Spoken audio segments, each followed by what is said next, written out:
వీక్షకులకు స్వాగతం. తెలివిలేని మిత్రుల కంటే తెలివైన శత్రువే ఎక్కువ లాభకరమైన వాడని పెద్దలు చెబుతుంటారు. ఎందుకంటే తెలివైన శత్రువు మనలో ఉండే బలహీనతలను గమనించి వాటి మీద దెబ్బతీసి విజయం సాధిస్తాడు. అతడి ఎత్తులకు చిత్తైన తర్వాత మనం మనలోని బలహీనతలను గమనించి వాటిని సరిదిద్దుకొని రెట్టించిన ఉత్సాహంతో ముందుకెళ్ళి తిరిగి విజయాన్ని సాధిస్తాం. ఈ విధంగా మనలోని బలహీనతలను మనకు తెలియజేసి మనల్ని మెరుగుపెట్టిన బంగారంలా చేసే శత్రువు ఒక రకంగా మిత్రుడే అవుతాడు కదా. కానీ కామశత్రువు అటువంటి వాడు కానే కాదు. అందుకే శ్రీకృష్ణ భగవానుడు కామశత్రువు గురించి అందరికీ హెచ్చరిక చేస్తున్నాడు. సామాన్య శత్రువుకు కామశత్రువుకు తేడా ఏమిటంటే, సామాన్య శత్రువు మనకు అపజయాన్ని మాత్రమే కలుగజేస్తాడు, కానీ కామశత్రువు మన చేత పాపాలు చేయించి అధోగతి పాలు చేస్తాడు. కామశత్రువు ఎత్తులకు చిత్తుకానట్టి వాడు అతి దుర్లభుడు. ఆ మహనీయుడే ఆత్మదర్శి. ఆ విషయం ఏమిటో కొద్దిగా తెలుసుకుందాం. ఇంటి దొంగను ఈశ్వరుడైనా పట్టలేడనే సామెత ఈ కామశత్రువుకు చక్కగా సరిపోతుంది. కేవలం గీతాజ్ఞానం ఉన్న వ్యక్తి మాత్రమే కామశత్రువు అనే ఇంటి దొంగను గమనించగలుగుతాడు. సాధారణంగా ఎవరైనా స్వగృహంలో శత్రుభయం లేకుండా ఉంటారు, కానీ తెలివైన శత్రువు ఈ విషయాన్ని అర్థం చేసుకొని నేరుగా ప్రత్యర్థి ఇంట్లో పాగా వేస్తాడు.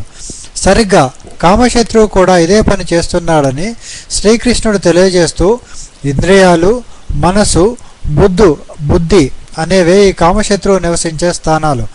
అతడు ఈ ముఖ్య స్థానాల్లో ఉంటూ జీవుని నిజమైన జ్ఞానాన్ని ఆవరించి మోహింపజేస్తాడు అనే గొప్ప రహస్యాన్ని గీతలో తెలియజేశాడు. మనిషి అస్తిత్వంలో ఉండేవి నాలుగే నాలుగు.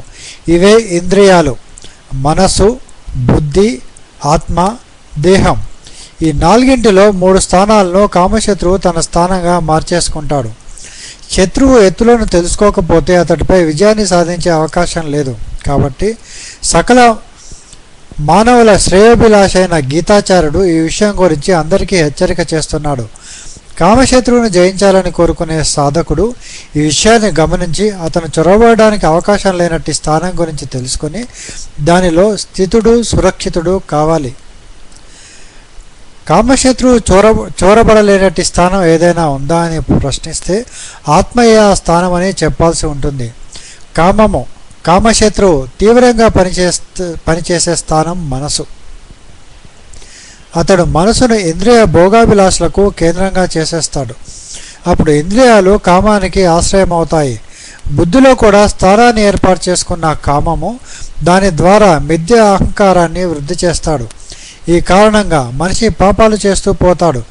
పాపాలు చేసే జీవుడు అధోగతి పాలై మానవ జన్మ అవకాశాన్ని దుర్వినియోగపరుచుకుంటాడు.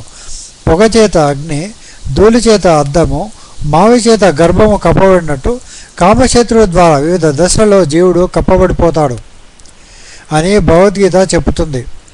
ఈ దశలలో పొగ చేత అగ్ని కప్పబడే స్థితి మానవులకు అన్వయిస్తుంది. ధూళి చేత అద్దము కప్పబడే ఉండే స్థితి పశుపక్షాలకు అన్వయిస్తుంది. ఇక సద్భక్తుల సాంగత్యంలో ఆధ్యాత్మిక సాధన ద్వారా అగ్నిని బాగా ప్రజ్వరిల్లేటట్టు చేసి పొగను అంటే కామశత్రువును తొలగించుకుంటాడు.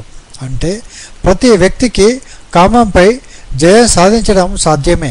ఈ విధంగా సాధించగలిగేవాడు సాధకుడు.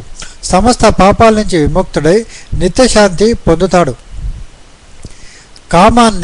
కామశత్రువు గురించి గీతాచార్యుడు చేసిన హెచ్చరికను ప్రతి మనిషి సావధానంగా గమనించి పాపాలకు దూరం కావాలి. పరమమైన ఆనందాన్ని పొందే ప్రయత్నం చేయాలి. ఈ వీడియో మీకు నచ్చినట్లయితే మీ సలహాలు, సూచనలు తెలపండి. సబ్స్క్రైబ్ చేయడం మాత్రం మర్చిపోకండి. మరో విషయంతో